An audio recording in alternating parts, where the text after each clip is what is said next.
സഹോദരനോട് തീർത്താൽ തീരാത്ത വഴക്ക്. ചെമ്പെടുത്താൽ പുണ്യൊന്നും വരാൻ പോണില്ല. പെരുന്നാൾ നടത്തിയാൽ പുണ്യൊന്നും വരാൻ പോണില്ല. സഹോദരനോടുള്ള വഴക്ക് അവസാനിപ്പിക്കുന്നതാണ് ചെമ്പെടുക്കുന്നതിനേക്കാൾ വലുത്. മനസ്സിലാക്കിയിരിക്കണം. ഒന്നിനെ നിസ്സാരമായിട്ട് പറയല്ല. മതപരമായ ആചാരങ്ങളല്ല നിന്നെ ദൈവത്തിന് പ്രിയപ്പെട്ടവനാക്കി മാറ്റുന്നത്.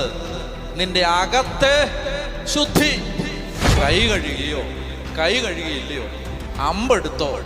അമ്പെടുത്തില്ലയോ, കോഴി വെട്ടിയില്ലയോ, ഇതല്ല. റാസയ്ക്ക് നടന്നില്ലയോ, ഇതൊന്നുമല്ല. ഇതൊക്കെ നല്ലതാണോ?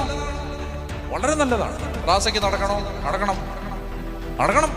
കൊട പിടിക്കണം, ചെമ്പെടുക്കണം, എടുക്കണം, കഴന്നെടുക്കണോ, എടുത്തോ.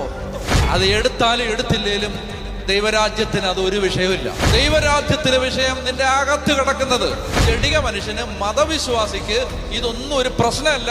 അവൻ ഞായറാഴ്ച കൃത്യമായിട്ട് വന്ന് കുർബാന സ്വീകരിക്കും. അവൻ അയലോക്കക്കാരനോട് കടുത്ത വൈരാഗ്യത്തിലും വെറുപ്പിലും അതിർത്തി മാന്തുന്നവനുമായിരിക്കും. അവൻ $0.5 വേണ്ടി അവനോട് 15 കൊല്ലമായിട്ട് കേസ് നടത്തുന്നവനായിരിക്കും.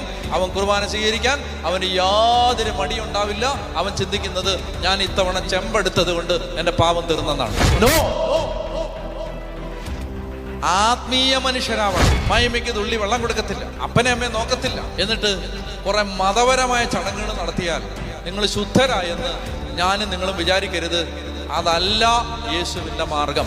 അകത്തുനിന്ന് വരുന്ന കാര്യങ്ങൾ. അകത്തുനിന്ന് വരുന്നു വൈരാഗ്യം, വെറുപ്പ്, അസൂയ, പടലപ്പിണക്കം, പാരവെപ്പ്, കൊള്ളിവെപ്പ്, അക്രമം, കൈക്കൂലി, കൊള്ള, അഴിമതി ഇതെല്ലാം കാണിച്ചിട്ട് മതപരമായ കുറച്ച് ചടങ്ങുകൾ നടത്തിയാൽ ശുദ്ധി വന്നു എന്ന് ആരും തെറ്റിദ്ധരിക്കാൻ പാടില്ല. കർത്താവ് പറയുന്നത്, ആത്മാവുണരണം. ആത്മാവുണർന്നാൽ ഒരു മനുഷ്യനെ ചിന്തിക്കും, ഞാൻ ഈ പള്ളിയിൽ പോകുന്ന ഞാൻ ഈ വൈരാഗ്യത്തിൽ കിടക്കാൻ പാടില്ല.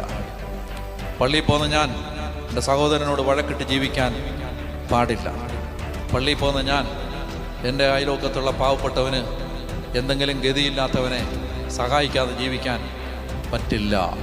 പള്ളിയിൽ പോകുന്ന ഞാൻ എന്നോട് പിണങ്ങിയിരിക്കുന്നവനോട് ഞാൻ മുൻകൈ എടുത്ത് അവനോട് രമ്യപ്പെടേണ്ടവനാണ്.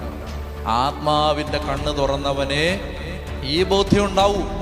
ഒരു ജഡിക മനുഷ്യനും ഒരു മതവിശ്വാസിക്കും ഈ ബോധ്യം ഉണ്ടാവില്ല. നമുക്ക് പ്രാർത്ഥിക്കാം. കർത്താവേ, ഞങ്ങളുടെ ഉള്ളിനെ ശുദ്ധീകരിക്കണമേ, ഞങ്ങളുടെ ആത്മാവിനെ ഉണർത്തിത്തരണമേ. ഞങ്ങൾ കുറേ ആചാരവിധികളിലൂടെ കടന്നു പോകുന്ന മതവിശ്വാസികളായി മാറുന്നതിന് പകരം ആത്മീയരായി മാറാൻ ഞങ്ങളെ സഹായിക്കണമേ.